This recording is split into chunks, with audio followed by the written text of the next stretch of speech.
So, ayun nga guys. Hello, what's up sa inyo mga ka-farmer? Dahil baguhan lamang po ako dito sa pag-vlog sa farm namin. Pero sana po, suportahan nyo po itong bago kong channel. At sana po mag-subscribe kayo at sana maparami o paramihin po natin yung aking subscriber. Salamat po sa inyo. Sana po tapusin nyo po itong video ko na to dahil ito po yung unang video na i-upload ko sa aking channel. Ito po yung aming farm. Ito po ay dito po lamang sa aming backyard o backyard farm. Ito po yung aking mga alagang mga manok, pabo, bibe o pato. Tsaka may itik rin po kami. Dito po hindi ko po natapos yung aking video dahil binoxing po ako ng aking Texas na manok Ang sakit. Sana po tapusin niyo po itong video na to. Salamat po at saka subscribe na rin po kayo mga ka-farmer. Yawn. Thank you.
Rico.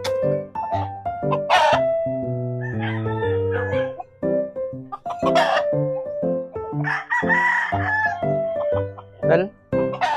Doron sa amot kan sinalita. Sakit ti sinalik.